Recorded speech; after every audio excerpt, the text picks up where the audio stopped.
Today we're going to tie a Lindstrom Hot Lips. That's what I have here in the vise. It's one of the fly chuckers, one of our staple flies. This was developed by Kurt Nordrum long time ago.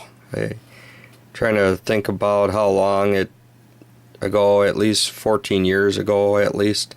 And we still use it today because it works real well. There's a couple different versions of this fly. This is Kurt Nordrum's version in the vise. This is my version of it here. But today we're gonna tie Kurt's version of it. So let's take this out and we'll put a hook in. So this is a 2x long streamer hook. I'm using a Mustad 9671 size 8. I've got a 5/32 bead on there, and it's our Lindstrom Hot Lips, and there's some extra hooks in the bag. So this 5/32 bead, one of the things on this bead that it's got the big counter bore on the side and it likes to move around. So what I like to do on a lot of my bead head flies is I'm going to take some 20 thou lead wire. I'm going to make 3 or 4, maybe 5 wraps around, kind of take my fingernail, get that off. And I'm going to push that under the counter bore and then get rid of the extra piece there. And that kind of keeps that bead in place. Helps with keeping materials from going under there that I don't want. Well, it's one of the problems I have with beads heads is the material as I'm trying to finish off. They kind of get tucked under the bead there, and I don't really like that because then my knots turn out good, or not good. So I'm gonna put down a thread base to the back. The next material we're going to put on is some fluorescent green Antron chenille. I've got it all spooled up here. I don't like a very big tail on this. If you can double this up if you want. I don't. I just one strand of it is perfect for me. So I'm catching it in all the way from behind the head because I'm just trying to create a nice even body here. Come to the back. And we're gonna stay back here a little bit. For the length, I just come a little bit past, pull it down straight, come a little bit past the bend, or past the bottom of the hook, and that's my tail length. Okay, so for the body's made up of 2 sections. The back section, we're going to use some fluorescent pink alter chenille. The front section will be some peacock herl. But what I want to do is I'm going to try and get rid of some of this fluff here. Easier said than done on the alter chenille. It's kind of tough to get it away. Catch that in. Kind of keeping my nice trim body here.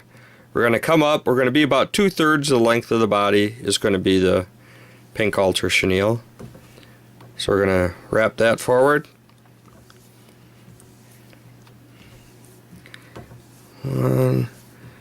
Maybe I'll back that off a little bit here.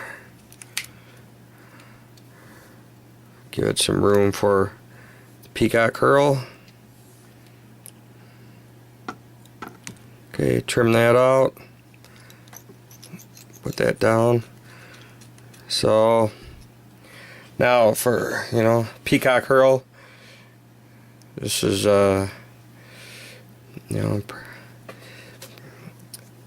something that's probably one of the buggiest materials I know of.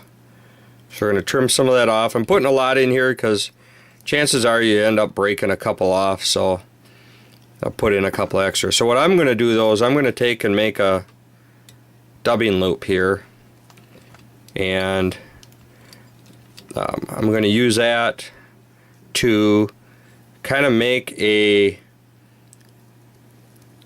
I'm going to take the peacock herl. I'm going to just twist it around and keep twisting it and twisting it. With that core of thread in there, it's going to make it just like a chenille body, or piece of chenille. And you can see it just look how nice that is, that little rope here. So we're just going to wind that in and create, just like the chenille, and create a little, I don't know, you can call it a thorax, you can call it whatever you want, but it's just kind of a nice part of the body here. So, and capture that in. But that thread in there, that thread core, is going to make it kind of indestructible for the fish. Because they're going to chew this up, because they like it. So now I need a hackle collar. You can use brown or black for Kurt's original pattern. I'll do this get fun with some grizzly hackle too. But what I like is I like an oversized hackle. Yeah, I like something real webby.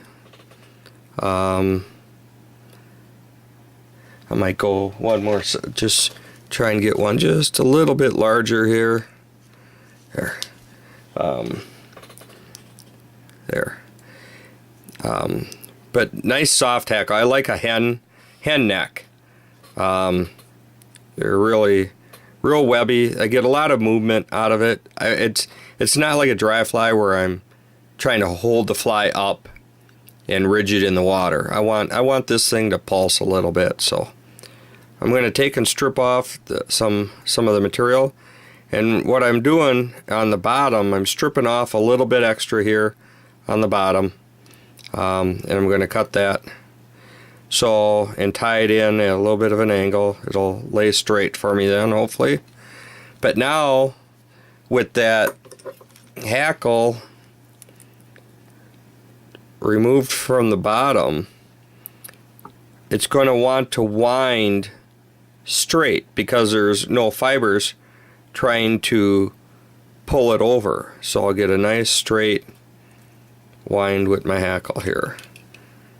2, 3, oh, now it rolled on me anyway, but oop.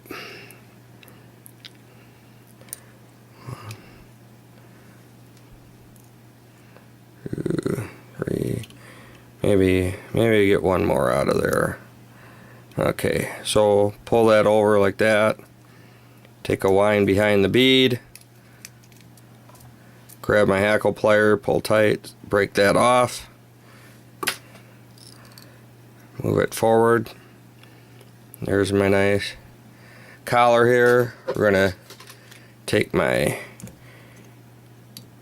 whip finish tool, put a whip finish behind the bead, and there's our Lindstrom Hot Lips. So, real nice fly, works real well, catches pretty much anything you can think of in the summer. It's I really like it early spring, for when the crappies are in shallow. And but that's the Lindstrom Hot Lips, a Cort Nordrum creation tied by Scott Nordby. Good luck fishing it.